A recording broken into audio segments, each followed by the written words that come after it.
दोस्तों, भारत के पूर्वोत्तर राज्य को जिसे सेवन सिस्टर कहा जाता है, इसको अलग करके हम ग्रेट बांग्लादेश बनाएंगे, ये कहना था बांग्लादेश का। लेकिन अब इनसे अपना ही देश नहीं संभल रहा। एक तरफ से भारत ठोक रहा है तो दूसरी तरफ से म्यांमार, दक्षिण एशिया का एक इलाका इस वक्त बहुत तेजी से उबल रहा है। लेकिन हैरानी की बात यह है कि इसकी चर्चा जितनी होनी चाहिए उतनी हो नहीं रही। हम बात कर रहे हैं बांग्लादेश, म्यांमार और भारत के नॉर्थ ईस्ट की, उस ट्राई जंक्शन की जहां हालात हर दिन और ज्यादा तनावपूर्ण होते जा रहे हैं। ये वही इलाका है जहां कभी बड़े बड़े दावे किए गए थे कि भारत को काट दिया जाएगा, सिलीगुड़ी कॉरिडोर को अलग कर दिया जाएगा। लेकिन आज जमीनी हकीकत कुछ और ही कहानी बता रही है। सबसे पहले समझते हैं कि समस्या की जड़ क्या है।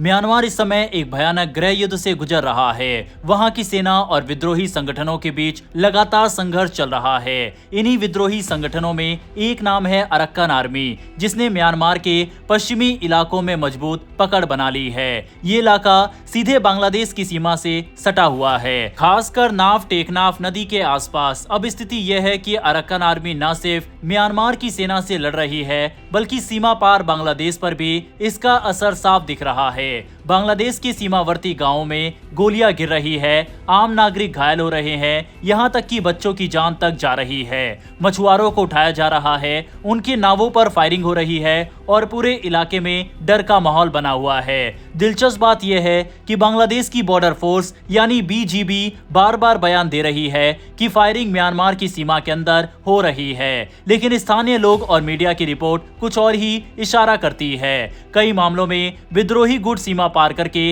अंदर आते हैं, कार्रवाई करते हैं और वापस चले जाते हैं, यानी जमीन पर नियंत्रण बेहद कमजोर है। अब जरा इस इलाके की भूगोलिक अहमियत समझिए। मिजोरम, त्रिपुरा और बांग्लादेश के पास का ये क्षेत्र रणनीतिक रूप से बहुत संवेदनशील है। त्रिपुरा के पास एक ऐसा हिस्सा है जिसे बांग्लादेश का चिकन नेक कहा जा सकता है। यहाँ से कुछ ही किलोमीटर में समुद्र तक पहुंचा जा सकता है। यही वजह है कि इस इलाके पर नजर रखने की कोशिशें तेज रहती है। दूसरी तरफ बांग्लादेश के चिटोग्राम और कॉकस बाजार के इलाका भी चर्चा में है। ये सिर्फ पर्यटन का क्षेत्र नहीं है, बल्कि अवैध गतिविधियों का भी बड़ा केंद्र माना जाता है। यहाँ से हथियारों की तस्करी, ड्रग्स की सप्लाई और संदिग्ध नेटवर्क की खबरें लगातार आती रहती है। समुद्री रास्ते का इस्तेमाल करके कई ताकतें अपने हित साधने की कोशिश करती है। कॉक्स बाजार के आसपास बड़ी संख्या में रोहिंग्या शरणार्थी भी रहते हैं। ये लोग म्यांमार से जान बचाकर भागे थे, लेकिन लंबे समय से शिविरों में रहने के कारण यहाँ अस्थिरता बढ़ती जा रही है। कुछ चरमपंथी संगठन इसी हताशा और बेरोजगारी का फायदा उठाने की कोशिश करते हैं। इससे पूरा इलाका एक ग्रे जोन बन चुका है, जहां साफ साफ ये कहना मुश्किल है कि किसका कंट्रोल कितना है। अब आते हैं सेंट मार्टिन आइलैंड पर। ये छोटा सा द्वीप दिखने में भले शांत लगे, लेकिन रणनीतिक नजरिए से बहुत अहम है। इस द्वीप से पूरे बंगाल की खाड़ी पर नजर रखी जा सकती है। इसी वजह से अंतर्राष्ट्रीय ताकतों की दिलचस्पी भी यहाँ बनी रहती है। किसी भी बड़े पावर गेम में ऐसे द्वीप अहम भूमिका निभाते हैं, जैसा कि हाल फिलहाल में हम ग्रीनलैंड के साथ देख रहे हैं। इन सब के बीच भारत की स्थिति बिल्कुल अलग है। भारत की जमीन चारों तरफ से सुरक्षित है। थल सेना, वायुसेना और नौसेना तीनों अपने अपने मोर्चे पर मजबूत मौजूदगी रखती है। समुद्र में भारतीय नौसेना की ताकत किसी से छिपी नहीं है। इसीलिए जो लोग कभी सिलीगुड़ी कॉरिडोर काटने की बात करते थे, आज वही अपने बॉर्डर की सुरक्षा को लेकर जूझते नजर आ रहे हैं। अभी पिछली वीडियो में ही हमने आपको बताया था कि भारत बांग्लादेश के पास नेवल बेस तैयार कर रहा है, यानी कि एयर बेस के बाद अब भारत की नौसेना भी बांग्लादेश की घेराबंदी कर रही है। अब अगर बांग्लादेश ने कोई भी हिमाकत की तो इसका अंजाम बांग्लादेश को बड़ा नुकसान उठाकर सहना पड़ेगा।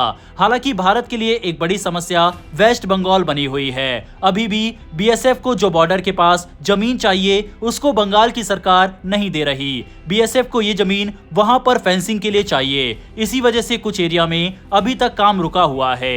लगातार केंद्र सरकार दबाव बना रही है वेस्ट बंगाल सरकार पर, लेकिन वह मानने को तैयार नहीं है। भारत के लिए बहुत जरूरी है कि इस पूरे एरिया को सील किया जाए, जिससे कोई भी बांग्लादेशी भारत ना आ पाए। ऑलरेडी भारत में करोड़ों बांग्लादेशी इलीगल तौर पर रह रहे हैं। असल समस्या यह है कि जब किसी देश के पड़ोस में लगातार अस्थिरता रहती है तो उसका असर सीमाओं के पार भी महसूस होता है।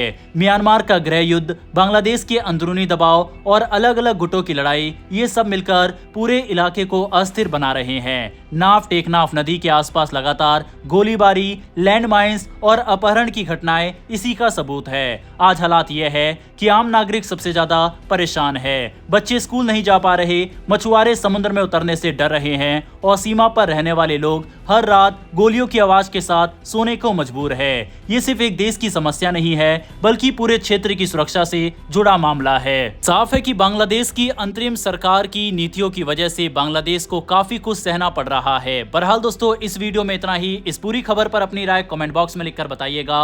वर्ल्ड अफेयर से जुड़ी डेली ऐसी वीडियोस के लिए नीचे दिए गए सब्सक्राइब बटन को प्रेस कर बेल आइकन को जरूर दबा लें। फिर मिलेंगे ऐसी एक नई वीडियो के साथ। धन्यवाद। जय हिंद, जय भारत।